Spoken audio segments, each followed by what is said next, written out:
My name is Clara Mitchell. I'm 37 years old, and until that morning, I thought my life was built on routines I could trust. Our apartment in Manhattan always smelled faintly of coffee by 7 a.m. because my husband Ethan never broke his habits. He sat at the table with the newspaper folded neatly in front of him, glasses perched on his nose, the kind of image you'd expect from a financial consultant who lived by numbers and patterns.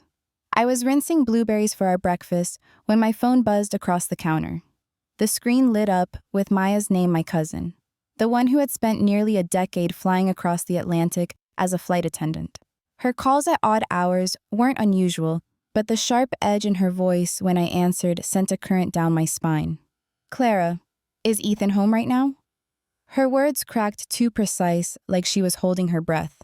I glanced at him just 10 feet away.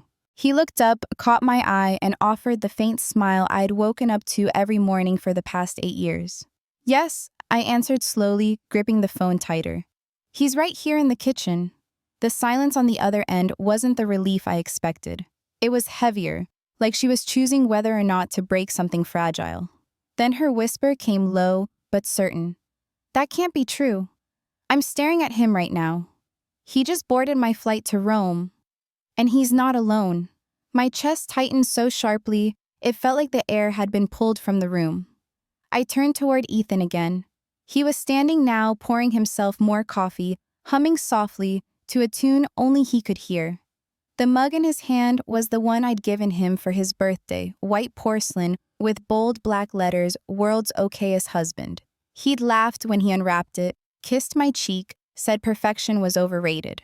But the man my cousin swore she saw in business class sliding into a leather seat with a young woman beside him wore the same jawline, the same dark hair, the same posture I was watching in my kitchen.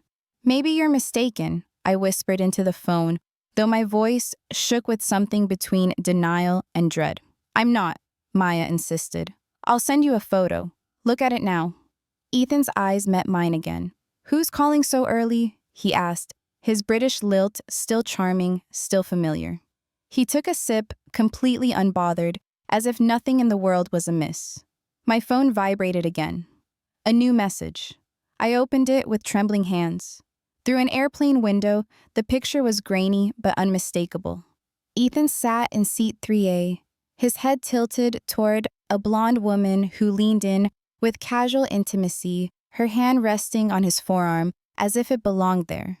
The sound of his voice in my kitchen collided with the image on my screen, two versions of the same man exiting in the same moment. My world split open with a single breath. I forced my lips into something resembling a smile and answered him evenly. "Just Maya checking in before her flight." He nodded, reaching for the paper again. I swallowed hard, every nerve screaming, and realized I had stepped into a story where my husband could not possibly exist in one place at a time. The photo burned in my palm like proof of a nightmare. I tilted the screen away before Ethan could glance over. He was flipping through the financial section, muttering about market volatility, completely unaware that the man in that blurry photograph was undoing everything I believed about him. I sat down across from him, heart pounding against my ribs. The clink of the spoon against my coffee cup sounded too loud, too sharp. "Do you want pancakes this morning?" I asked, the words tumbling out as if they might mask the storm inside me. He raised an eyebrow. "On a Tuesday, what's the occasion?" "The occasion is...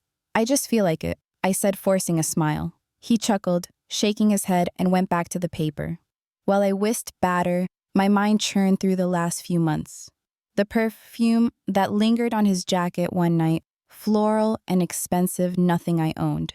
The weekend trip to Boston he claimed was for a client conference, though I never found any record of it online. The way he had been unusually perfect lately, remembering anniversaries, keeping the apartment spotless, never leaving his socks scattered on the floor. He had become the kind of husband magazines write about, too polished, almost rehearsed. When I placed the stack of pancakes in front of him, his eyes softened the way they used to in the early years of our marriage. He kissed my forehead and said, "You're spoiling me." The gesture should have warmed me. Instead, it chilled me. Was this warmth even real? My phone buzzed again. Another message from Maya. Look closely. That's him. And the woman's name is Sabrina. She's on the passenger manifest. I stared at the text until the words blurred. Sabrina. 20-something blonde, her smile leaning into Ethan's shoulder like it belonged there. My throat tightened. You all right? Ethan asked suddenly. I blinked, realized I had gripped the fork so hard my knuckles were white. Just tired, I lied. He studied me for a beat, then nodded. You should rest. I've got a meeting later, then squash at 11. He slipped into his routine as easily as slipping on his favorite gray sweater. After he left, the apartment fell silent, the air thick with unease. I stood at the kitchen window watching his confident stride as he disappeared down the street with his gym bag slung casually over his shoulder. Every movement looked exactly like Ethan, but Maya's photo screamed otherwise. I didn't collapse, didn't cry. Years of working as a forensic analyst had trained me too well. When numbers didn't add up, you didn't panic, you investigated. I moved to his office, a space as orderly as a museum. His desk gleamed the framed diplomas from Columbia and Wharton lined neatly above it. The orderliness didn't reassure me. It felt staged, too deliberate. I powered up his laptop, opened our joint bank accounts. The numbers rolled in precise and cold. At first glance, everything was normal. But I knew how to look deeper. I spotted the small withdrawals, 9,000 here, 9,000 there, just under the reporting threshold. Repeated across multiple accounts, quietly siphoned. The kind of pattern designed to stay invisible to anyone who wasn't trained to notice. The nausea came in waves. I remembered the weekends he claimed to be helping his mother in Connecticut, the nights he said he was at client dinners in Midtown. Each alibi aligned too perfectly with the missing funds. I shut the laptop, trembling, then forced myself to breathe. He was either living a double life or something far stranger. The photograph haunted me. 2 Ethans. One in my kitchen, one on a flight to Rome. That evening, when he returned home from squash, he dropped his gym bag by the door, humming the same off-key tune as always. He kissed my cheek, told me he'd picked up Thai takeout because he knew I was tired. Every gesture was right, every word familiar. And yet, every fiber in me screamed that I was watching an actor performing a role. I excused myself to the bedroom phone clutched tight. Maya had sent a final message for the day. Clara, I don't know what's happening, but that man on the plane, he's not just your husband. He's traveling like someone who's running from something. I stared at her words until the screen dimmed. My husband's smile echoed from the living room. My world was no longer built on routines. It was built on cracks, and they were spreading fast. The following morning, I walked into my office on Madison Avenue before the sun had fully risen. I told Ethan I had an audit deadline, but the truth was simpler. I couldn't stand another morning routine with the man who might not even be my husband. My building was empty. At that hour, the hum of the elevators echoing through the quiet lobby. I locked myself inside my office and pulled the blinds, hands shaking as I opened my laptop. Numbers never lied to me. They were my safe ground, my compass. But as the transactions scrolled across my screen, my stomach knotted. More withdrawals, 9,000, 8,000, always just shy of the point that would trigger alerts. The trail led to offshore accounts I couldn't trace without federal clearance.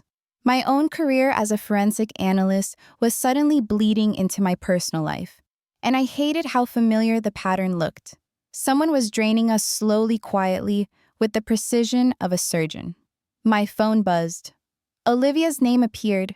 She had been my closest friend since law school, the one person I trusted to face ugly truths. When I answered, she didn't bother with pleasantries. Clara, I'm outside your office. Let me in. She strode in minutes later, trench coat still dusted with snow, her dark hair pulled back in its usual sharp bun. She dropped a leather satchel on my desk. You said this was urgent. Show me. I pushed the laptop toward her, the spreadsheets glowing on the screen. She leaned in, eyes narrowing. These withdrawals are systematic. Whoever's behind this knows exactly how to stay under the radar. Clara, this isn't a midlife affair. This is organized theft. The words tasted like iron. Then why is my husband on a flight to Rome with another woman while another version of him eats pancakes in my kitchen? She stared at me, her lawyer's instincts calculating. You think there's, what, a twin? A double? I swallowed hard. I don't know. But I'm going to find out. Olivia slid a folder from her satchel. I ran a quick background check on the woman your cousin mentioned. Sabrina Collins, 26. Pharmaceutical sales. Her social media is private, but I found tagged photos. Here. She flipped open glossy printouts. Sabrina and Ethan at a hotel bar in Miami. Sabrina and Ethan at a charity gala. The same weekend, he told me he was helping his mother in Connecticut. In each photo, his smile looked real, not forced. My insides twisted. Clara Olivia said softly, "How long has this been going on?" "At least months," I whispered. "Maybe longer. Maybe our entire marriage had been a performance." I barely had time to process before Olivia pulled out her tablet. "There's more. I called in a favor. Security footage from your building." She tapped the screen and I saw Ethan, or the man who looked exactly like him, walking into our lobby last Tuesday evening, briefcase in hand. Everything seemed normal until Olivia zoomed in. The shadow didn't fall right. It flickered under the chandelier as if light bent differently around him. "This is manipulated," she explained. "High-level editing. Deepfake work. Not amateur. This costs money, serious money." I leaned back in my chair, blood roaring in my ears. If someone was altering security footage, this wasn't just an affair. This was a scheme. That evening after Ethan, if it even was Ethan, went to bed, I crept into the living room where his leather briefcase rested against the dresser. My hand shook as I unlatched the clasps. Inside was the usual files, business cards, a laptop. But buried beneath was an envelope thick with papers. I pulled it out, breath stalling in my throat. Handwritten notes, pages of them, each one describing me in excruciating detail. Clara prefers coffee with 1 sugar, no cream. She calls her cousin every Sunday night. Her father died 3 years ago. Sensitive subject. She cries during the last scene of Casablanca every time. My entire life reduced to bullet points like stage directions. At the bottom of the stack was a name, Daniel Whitmore. Next to it, a photocopy of an actor's union card. I dropped the papers as if they burned. Daniel, an actor. My husband had hired someone to play himself to live in my home, to memorize every detail of me. The bedroom door creaked and I stuffed the envelope back into the briefcase, heart hammering. A moment later, the man I had called my husband for 8 years appeared in the doorway, hair tousled, rubbing his eyes. "Can't sleep?" he asked, voice warm, unassuming. I forced a smile, the papers still burning in my memory. "Just going over some files." He kissed my cheek, murmured goodnight, and disappeared back into the dark. I stood frozen, the weight of betrayal pressing down on me. My marriage wasn't just cracking, it was shattering into pieces I could never fit back together. And I knew with a clarity that made my skin prickle that tomorrow I would no longer be the wife who waited quietly for answers. Tomorrow, I would become the woman who hunted them. The truth didn't come all at once. It seeped into me slowly, like cold water rising past my knees, until I realized I was already drowning. The papers in that briefcase, the notes about my life written like stage directions, there was no denying it anymore. Whoever slept beside me each night wasn't Ethan. He was Daniel. I tested him the next evening. I made shrimp scampi my grandmother's recipe, the one Ethan couldn't touch because of his severe shellfish allergy. I remembered 3 trips to the emergency room, the swollen lips, the gasping for air. But this man, Daniel, twirled the pasta easily, took a bite, and sighed with delight. "This is incredible. Why haven't you made this in years?" My smile froze. My stomach turned as he cleaned his plate without so much as a cough. And in that moment, whatever lingering hope I had that this was all some colossal mistake vanished. Later that night, when he fell asleep instantly, something Ethan never did, I slipped from bed and whispered into my phone. Olivia answered on the second ring. "He's not Ethan," I said, voice trembling but certain. "I found his notes. His real name is Daniel Whitmore, an actor." There was silence then, Olivia's steady voice. "Clara, you need to keep calm. If what you're saying is true, Ethan is orchestrating something far bigger. And Daniel, he's just a pawn. We'll use him." The following afternoon, Olivia came over under the guise of dropping off legal documents. Daniel was polite, charming, even asking her if she wanted coffee. She declined her lawyer's gaze, sharp as a scalpel.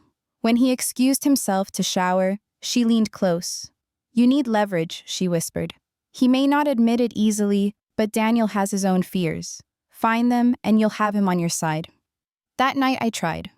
I poured him a glass of wine, sat across from him at the kitchen table, and let the silence stretch until he fidgeted. "Daniel," I said finally, my voice cutting through the air like glass. His entire body stiffened. The fork slipped from his hand. For the first time, his mask cracked. "How long have you known?" "Long enough," I replied. "So tell me, what's the script? How much did he pay you to play my husband?" His eyes darted to the door, to the window, then back to me. The fight drained from his shoulders. 20,000, 3 months.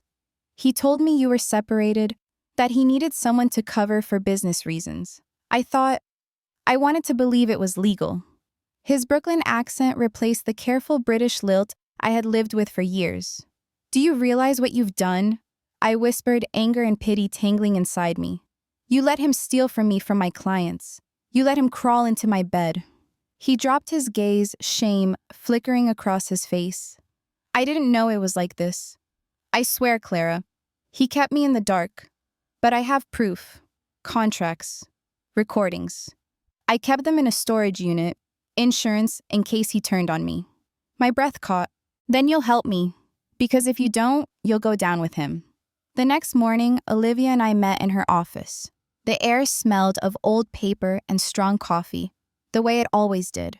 I showed her the photos of the notes, the texts Maya kept sending from Rome, Ethan, and Sabrina at the airport, laughing like a couple without a care in the world. Olivia tapped her pen against her legal pad.